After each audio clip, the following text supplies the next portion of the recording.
नमस्कार, मैं खुशी और आप देख रहे हैं MHT लाइव मुंबई हिंद माता टाइम्स। आइए नजर डालते हैं इस वक्त की बड़ी खबर पर। शरद पवार भ्रष्टाचार के सरगना, उद्धव ठाकरे औरंगजेब फैन क्लब के चीफ। पुणे में बीजेपी के अधिवेशन में बरसे अमित शाह। पुणे में बीजेपी के एक दिवसीय अधिवेशन के दौरान गृह मंत्री अमित शाह ने विपक्षी पार्टियों पर भड़ास निकाली। लोकसभा चुनाव में हार के लिए उन्होंने उद्धव ठाकरे और शरद पवार के झूठे प्रचार को वजह बताया। उन्होंने कहा कि पार्टी विधानसभा चुनाव में विपक्ष के झूठ का पर्दाफाश करेगी और फिर से महायुति से सरकार बनेगी।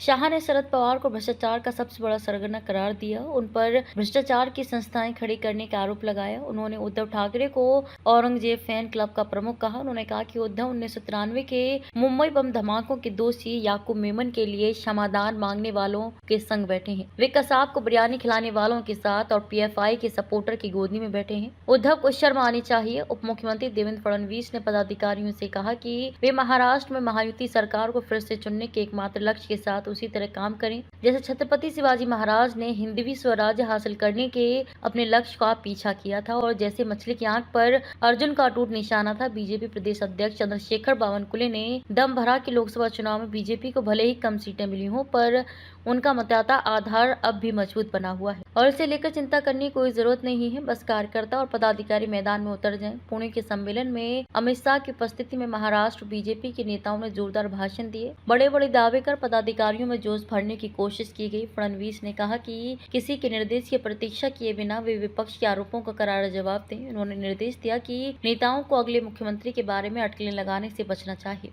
फडणवीस ने जोर देकर कहा कि पार्टी को विधानसभा चुनाव का सामना करने के लिए एक साथ आना चाहिए और नकारात्मक बातचीत से बचना चाहिए। उन्होंने कहा कि बीजेपी ने पहले अकेले 1.5 करोड़ वोट जीते हैं। उन्होंने दावा किया कि आगामी विधानसभा चुनाव में पार्टी 1 करोड़ 75 लाख वोट हासिल कर सरकार बनाएगी। उन्होंने कहा कि जब अतीत में बीजेपी का एनसीपी के साथ टकराव हुआ था तब सवाल उठाए गए थे कि एनसीपी के साथ कैसे रहना है। हालांकि जब लक्ष्य तय हो जाता है तो हमें 2 कदम आगे और 2 कदम पीछे जाकर समझौता करना होता है। बीजेपी महायुति लेकर आई है। फडणवीस ने कार्यकर्ताओं को विधानसभा चुनाव को लेकर सोशल मीडिया पर एक्टिव रहने को कहा। फडणवीस ने कहा कि महाविकास आघाड़ी की आलोचना करते हुए कहा कि महायुति सरकार द्वारा शुरू की गई सभी विकास और कल्याणकारी योजनाओं को वे रोकने का काम कर रहे हैं। उन्होंने दावा किया कि एमवी कार्यकर्ताओं द्वारा बहुमहत्वाकांक्षी मुख्यमंत्री माझी लड़की बहन योजना को विफल करने के पूरे प्रयास किए जा रहे हैं, लेकिन सरकार महिलाओं के सम्मान के लिए इसके कार्यान्वयन के लिए प्रतिबद्ध है। उन्होंने दावा किया कि आम चुनाव में एमवी की जीत संविधान में बदलाव और आरक्षण की समाप्ति के बारे में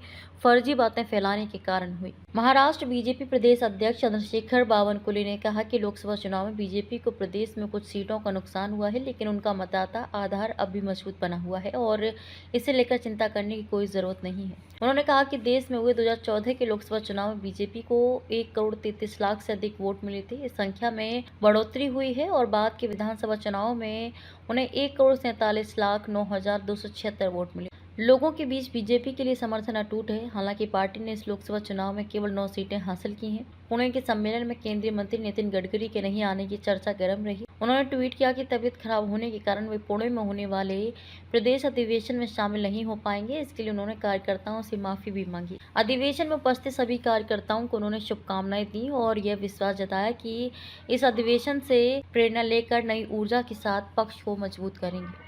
खबरों में अब तक के लिए बस इतना ही। फिर होगी आपसे मुलाकात ऐसी ही एक और बड़ी खबर के साथ। तब तक के लिए नमस्कार और देखते रहिए MHT लाइव मुंबई हिंद माता टाइम्स।